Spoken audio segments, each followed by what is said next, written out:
Hello, everyone. This is Raul Ramirez of the Catch Wrestling Alliance, where we help you elevate your grappling and together we keep real wrestling alive. Thank you very much for joining me. So you can find us. I think now, I guess, I thought we were on all the different podcast sites or whatever, but I guess we might not have been on the iHeartRadio, but we're on it now. So you should be able to find the Catch Wrestling Alliance pod on there too. And if you're listening on there, yeah, welcome. I'm glad we're finally on there. I thought we'd be on all of them already, but anyway, yeah, we're also on Twitch and all that stuff too. So we should be on most things now. So if you wherever you're listening to us from or watching us from, thank you very much. So we've got a lot of different things going on. So this next month, basically the end of September right now. And we will be starting our catch wrestling classes at UCLA again, starting in October. They're on a shorter schedule. They're not semesters; they're the quarter system. So their quarters are very short.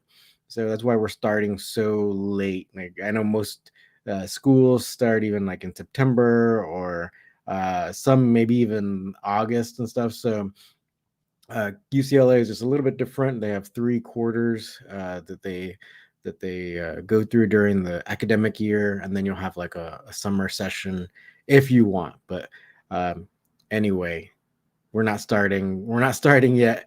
But if you're in the Los Angeles area and you want to come train, we always have our ongoing class at Fight Science MMA. That is in Mid City, so you can find us, and you don't have to join the gym. You can always just do a drop-in fee. That is totally fine, totally acceptable. So if you want to try to get some catch wrestling practice in, it's definitely going to be different than doing like amateur wrestling with like freestyle and folk style. I know it's kind of hard to find, just in general. If I know there are some places in Los Angeles that do have training just for amateur wrestling.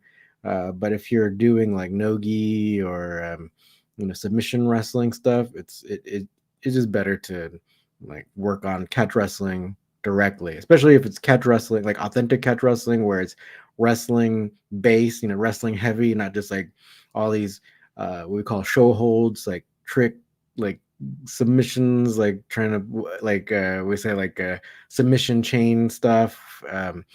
It should be wrestling heavy because that's the way wrestling was. The whole idea of like pinning somebody and then you might be able to get the submission hold, or you use the like they weren't necessarily called submission holds at the time, but they were wrestling holds. So like double wrist lock, all these different things were to control the person. So if you want to come do that, we're always here at Fight Science MMA. The other thing there, if you have something to teach, so it doesn't have to be catch wrestling related, doesn't have to be sports related. You can always use our affiliate link in the description for Kajabi if you have something to teach and you join. Feel free to reach out to me. I can totally help you how to show you how it works. And if you join, then it's going to help us here on our channel. So just throwing that out there. So it's all in our description below. But so let's get to our main topic. Oh, sorry, one more announcement. So next Friday, we're going to be doing some catch wrestling matches here in Los Angeles. Yes, they will be filmed. We probably won't do a live stream because that's just a little too difficult, at least for us at the venue. So everything will be filmed and it will be up on our YouTube channel. So not to worry. I'll try to get it up as soon as possible, maybe even the same night, hopefully. So be on the lookout for that. That should be next Friday. Next Friday. So um, we should have several matches. Yeah, we might, depending on because is this there's we do have a lot of people signed up, so um, we depending on because it's they all have a uh, wide variety of weights and sizes. So I don't know, maybe we can do some absolute tournament or something like that, or we can just do single matches. We'll see. We'll see. Like I'll talk to the people and see what we can get. So, but we'll definitely have several matches next Friday night, and then yeah, we'll get them on our YouTube channel right away. Okay, with that being said, let's go and get to the main subject for today. It's coaching, right? Actually, I got a bunch of notes because there's actually a lot of research on coaching. So, um, I think you should know about all this stuff. So, with that being said, so there's a lot of different ideas about what good coaching is, and a lot of times people believe that coaching or coaches should be very strict and like overbearing, and they should belittle people and really uh, make people struggle so hard, and that's what's going to make them like better athletes and stuff. But all that stuff was researched, it was put to the test, and the results might surprise a lot of people. So because we associate, and I guess there's even movies about like grueling coaching programs that got results, but it turns out when you actually look at the numbers, the results weren't actually very good.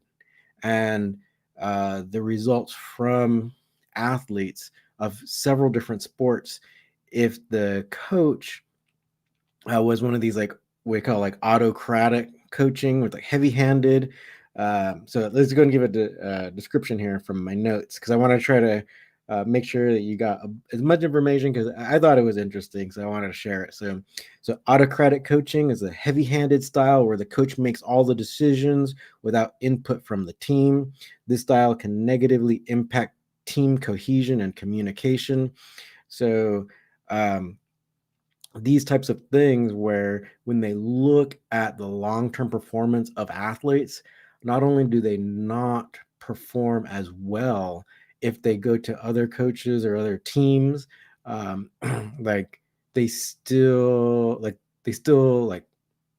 they still don't win as much as they could have with like a not so negative coach. So other negative coaching behaviors can include, so I made a list. So tearing down self-esteem, creating an unsafe learning environment, using fear, humiliation, disrespectful behaviors as teaching tools, being emotionally and sometimes physically abusive. Other signs of like bad coaching or just like negative coaching, right? Prioritizing winning over everything else, picking favorites, providing negative feedback, having poor communication with their athletes, right? So, um, I don't want to say like you shouldn't provide feedback, right? You definitely have to provide feedback as a coach, but it's not necessarily it doesn't have to be done in a belittling way, right? Because ultimately, yeah, like it's great to see your athletes win, and it's great as an athlete to win, but there's a lot of foundational things that need to be in place in order for you to achieve uh necessarily achieve greatness, but at least to win more than you lose, right? That's ultimately the goal because you want to do, especially like in combat sports and say like jujitsu, because we in jujitsu, there is competition, like world competition for like all kinds of ages, right? So there's like the 60, age 60 and up division and whatnot. So you can be doing like grappling for a very, very long time. You can be using your catch wrestling in all kinds of competitions for a very, very long time, just as long as you take care of yourself. But if you're in an environment, or if your coach creates an environment where it makes you not want to go to practice, or you feel worse about yourself, that's not the way you should be approaching your training, right? You shouldn't be feeling bad about yourself. It shouldn't be belittling, right? And so the evidence shows that's like done from several studies that that type of coaching doesn't actually yield the best results. It doesn't yield the winningest strategies, right? So instead of like just being negative and belittling your athletes, right? Here we can say so further in my notes, right? Is that's like uh, some common challenges faced by coaches include not setting clear objectives and expected outcomes for the coaching session, right? So a lot of it is just like it's not like pampering athletes, but it is setting clear objectives, right? So it's like or you set it up where the athlete understands like what's expected, how we're going to go about like the methodology, but the coach themselves doesn't have to be like yelling in the athlete's ear all the time. They don't have to, so there's like famous instances where coaches would like say maybe hit people or really yell at them or put them down. Totally not necessary, and you actually don't get good the best performance you can. um, so other things that the other challenges faced by coaches, right? Communication gaps between the coach and coachee, right? So yeah, it's not just one way. You have to be listening and kind of reading the room, basically, right? And lack of accountability. Um, so it's like you want basically that all goes part of like setting goals, setting expectations, right? And so then the accountability thing would be like if the athlete's really not trying and stuff, then it can be obvious. So if you make everything clear, then if someone's not like following the program, it's going to be very obvious, right? Also, coaches really shouldn't be spoon feeding solutions to the client or the athlete, right? And coaching is not seen so like disorganized coach, and then also time management. So if you can't be just like there like talking all the time, or you can't be you gotta set like the say like going back with the time management stuff like that. All that stuff has to be thought out and organized beforehand so that the athlete gets the most out of their time with you, right? And so then they get the most out of say like learning, practicing, drilling, and also that they feel that they can communicate with the coach. And so then um, like so ultimately the athlete is like there is an individual. And so even though so we'll take in since this is all about catch wrestling, let's go and take catch wrestling into consideration. So there's like some fundamental moves and stuff in wrestling that like every athlete or every catch wrestler should know. But from that point, so from that foundation, like if you build that in your athletes, then each individual athlete can form their own style, right? So they can they still have that foundation, but then they can do things in kind of like their own way with their own personality. They can find out what moves work best for them, and they don't necessarily have to do everything the same way. So no athlete should be like in this cookie cutter kind of way, but the coach themselves should develop, say, like a curriculum where at least everyone knows like what fundamental or foundational moves should be like at the core of their curriculum. And then from there, once you understand the foundational moves and the principles, then you can be more free in the way you like train, the way you roll, or especially the way you roll, the way you spar, or the way you compete. You can be much more flexible because you have a strong foundation to fall back onto, right? So that's kind of the thing that you want to be, or that's the way you want to be approaching like coaching. That's say if you're the athlete, you want to be in an environment that's like that, where it's like you have clear, you understand what's expected, but the coach communicates with you. The coach cares about you learning. The coach isn't like being so negative, yelling at you all the time, or yelling at everyone, making people feel bad. That's not the environment you want to be in, because ultimately, uh, the research shows that it's actually a losing way of coaching. The coaches that, so while there are maybe some famous coaches, or where people think like they've yelled at their athletes and treated them bad and they got great results. Well, statistically speaking, they didn't get as good of results as they could have. All right, so I got another. I got a link here. so, uh, so this is one article where they talk about coaching styles and their impact on athletes. Right. So I got this link up here. I should probably put it in the notes. Darn. So there's my lack of a lack of organization here. Right. So, but no, it was just Trine University on their website. They kind of did a synopsis of all the different studies.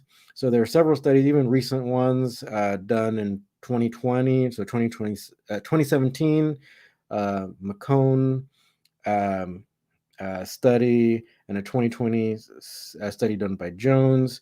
So they say all coaches have their unique coaching style, and the way it's implemented will affect their athletes' performance. So this is from McCone's in 2017. Right. So the impact on athletes' motivation and performance can be extremely significant. The varying styles of coaching could either fulfill or neglect an athlete's psychological needs, because that is ultimately the most important aspect of competition, right? And even showing up to train, right? So if you're not motivating your athletes to even show up, then you know they're not even going to get to the point where they can compete.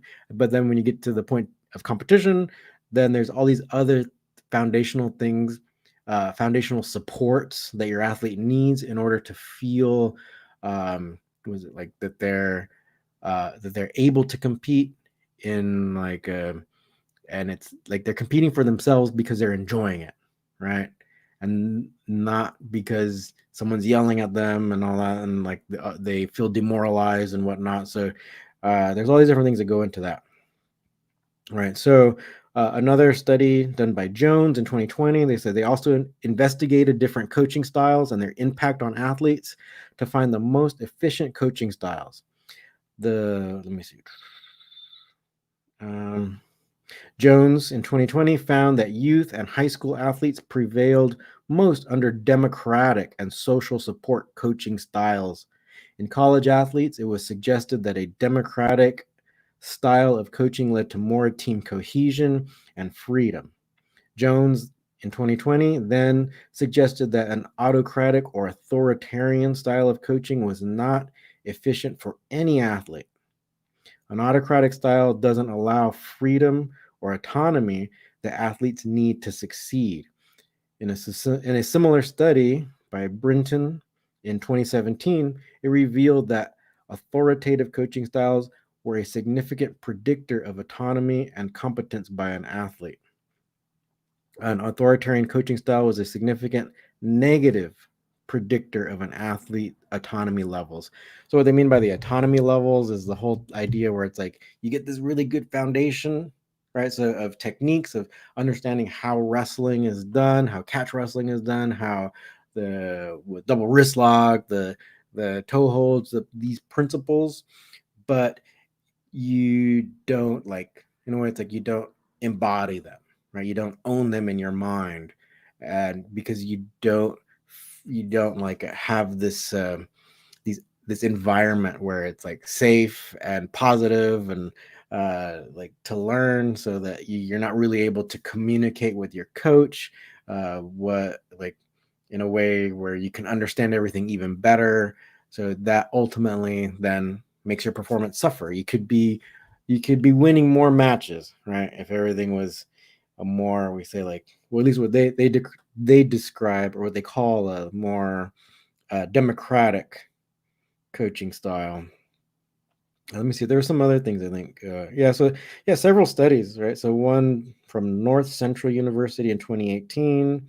The coaches have the power to motivate their athletes' minds and muscles as they train and improve performance. The only way to achieve this is by maintaining a positive relationship with their players and proving that they can trust and fully commit to the team. So beyond just the athlete coach relationship, athlete between the athlete and coach, then I believe it's still the responsibility of the coach to then create an environment where every member of the class or the team can then get along. So you don't want your athletes like belittling each other, then, right? You want everything to be positive. You want people or the different athletes supporting each other, not putting someone down because they're a beginner and they don't know all the techniques. It's you should be built uh, every stage or every aspect of the class should be positive and like supportive, and like you build each other up, right? And that's how you ultimately make the strongest team, right? So that's what they're talking about in that study, in the 2018 study. uh, yeah, it says many athletes will continue and learn and grow with multiple coaches in their lifetime.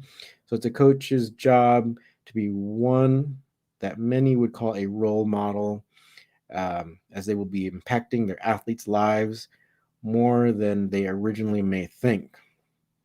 All right, so then to be a successful coach and role model, it will be important for them to consider many different coaching styles that will be the most effective for their team's performance. Right. So again, so that like I just what listed like 4 studies that they put in one article that they summarized. Basically, like you don't want you don't want to be like overbearing. You really want to create expectations. You got to be clear with your athletes, and you got to create like a positive environment for uh, the team as a whole, where everyone is supporting each other and where everyone can communicate freely their needs. And if they don't understand something, that all these different problems can be figured out so that everyone feels comfortable coming to practice, and beyond practice, if they compete, then they feel comfortable in competition. So that's there's so many different levels to this, so many different layers. um, so if anybody has any comments, feel free. If you've had experiences with like bad coaches, I have, and there are many. So that was the thing. It's like many famous instances of coaching. There's even been movies done about like grueling coaching uh, experiences, and researchers like went to find out how did these athletes who participated in these grueling experiences, how ultimately did they perform, and it wasn't great. But we kind of mythologize these dictator type coaches, and ultimately, statistically speaking, they're not the winningest coaches, even if they're famous. And so at UCLA, we have a really famous coach, Coach John Wooden. Like all his sayings are all over the school, or at least I work in the John Wooden Center, where I teach classes, and so a lot of his quotes are all over the place. But they're all actually very supportive, and so not only were they trying to get the best out of the basketball team, they were trying to help build good role models, good positive environments in the training room, but also out in the competition. And yeah, so they had like a dynasty. I think they won the national championship like 10 years in a row. And um, so if so that's kind of the idea. And so hopefully this can, so if you're an athlete, hopefully this can help you decide. So maybe if you're not feeling great about your jujitsu coach or whatever, maybe you can try a different school or whatever. So maybe something to think about, if you want to uh, get out of a bad environment, think about it. There's a lot of resources online to kind of help you decide, like, am I in a bad coaching scenario? Or if, like, say you're not getting the results you want and you just feel bad, but you really want to be a competitor, and your coach is like, putting you down and everyone at the gym has a bad ego and all that, then it's probably not the environment for you.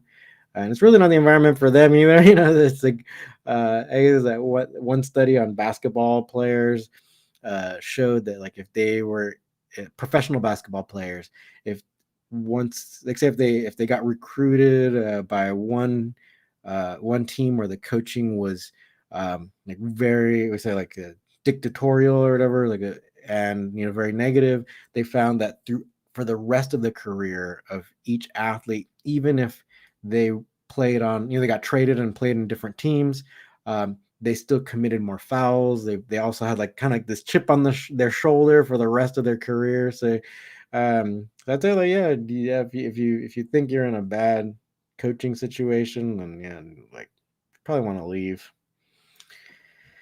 All right, we got a comment. Karanu, has anyone ever said you look like Mark Kerr? I don't know. No, that's never no. No, I know what he looks like. So I got to change my haircut. No, just kidding. No, no, it could be a compliment, I guess. I don't know, but I think he lived here in LA. I don't know if he still lives here, uh, but no. Um, all right, so um, does anybody have comments on the coaching style? Have you been in a bad coaching situation, or you might like that kind of crazy, overbearing style? I personally don't, and the science kind of like backs me up in a way where it says like ultimately that's not the winningest style of coaching. So you gotta if you want to be a good coach, there's a lot that goes into it, right? So being more empathetic and listening and all that. So um, coach really has to be a good role model, and like it's got to be more than just someone that tells people what to do and how to do it. So there's a lot that goes into it, and I think sometimes like say like with I'm just gonna say jujitsu because like say in Los Angeles we have so many jujitsu schools. Um, that there's all these different jujitsu instructors, right? So if you go and like everyone's like all the other team members or the people in the class are negative and like putting people down, um, then and it's probably like a result of the coaching style. So then ultimately it's probably going to be a bad environment. And say if you're in Los Angeles and uh, you have tons of jujitsu classes to choose from, maybe look around.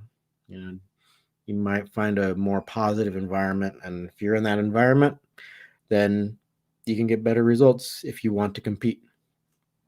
So something to think about. Also, we have oh yeah, we on our website we have coaching available if you want to if you want to have some sessions with me where we can kind of strategize different ways to improve your coaching or even improve strength and conditioning or nutrition, different things. You can take advantage of my expertise. I've been working in gyms for decades now, so I was a trainer for UCLA, also for different student athletes and whatnot.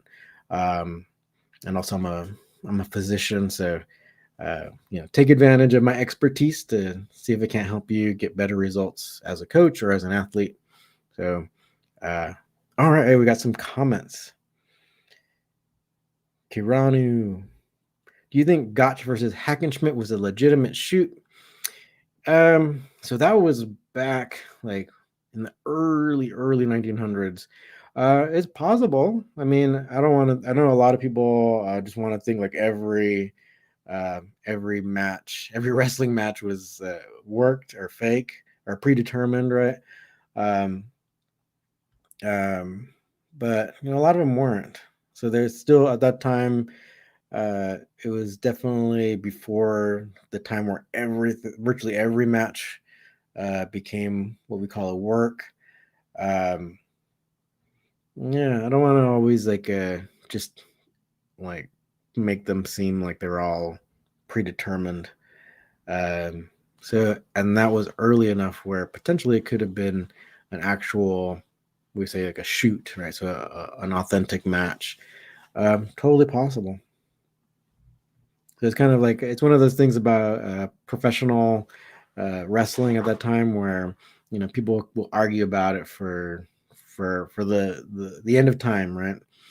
Because like there's some historians where they try to claim like, oh, you can't find video of that match, not because it's really old and deteriorated, but it's because no one, it was so obviously fake um, that like no one wanted to watch it and everything was destroyed. So I've read that from some historians, but it's like there's still say like like you can find it on YouTube.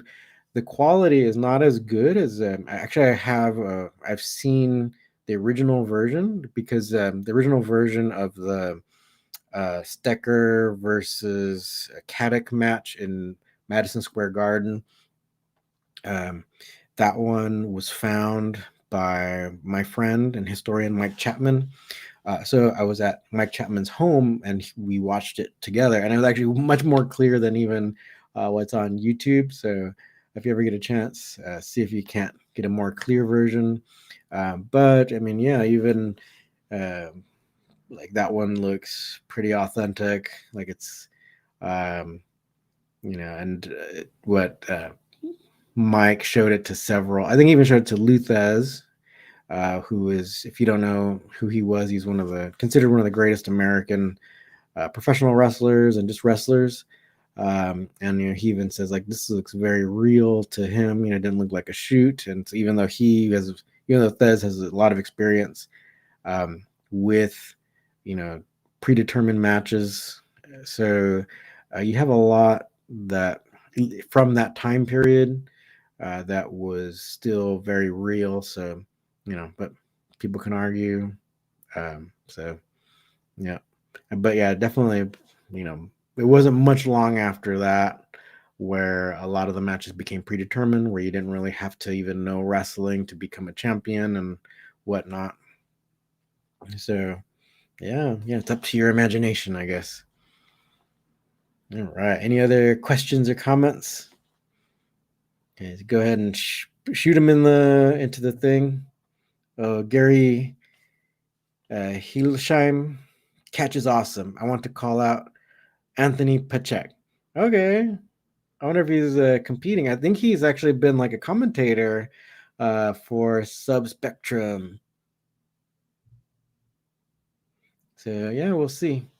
Oh, joking aside, thank you for posting this. Oh yeah, no problem, no problems. I hope that this might be able to help people because I've even been in like I've been checking out because I have to travel a lot too, right? So I try to go to different gyms and I train. Usually try to find like a different nogi jujitsu class, and like some places, some environments are pretty negative. And actually, even one of the places that asked me to teach here in Los Angeles, that's good. I don't want to make it seem like this, but um, this one jiu-jitsu school wanted to have a variety of classes, so they wanted to bring in say like catch wrestling, and I also teach the Chinese kickboxing and stuff, so they wanted to have a variety of stuff. But when I would take the classes, like their jiu-jitsu classes, to like for fun, right? um there was a lot of like ego and whatnot, and so it's just bad overall. So the school actually ended up going out of business. So there were a lot of people that I really liked there, and the manager and stuff was really proactive, but I think the coaching and stuff, the what would it attract ultimately in the jiu-jitsu program was probably more negative than positive. So it ended up being bad for the gym too, in my opinion, right? Um, so hopefully this can kind of give you an idea where it's like, say you go to a gym, you want to train, you want to do no gi or gi, whatever. Um, think about it, because you as an athlete, you not only do you have to know techniques, you also have to have that like the psychological aspect, like feel fulfilled, right? Where you need that support not only from your coach but also from your teammates, right? So that you can feel comfortable when you compete. Gary, uh, is actually I can put it up on the screen.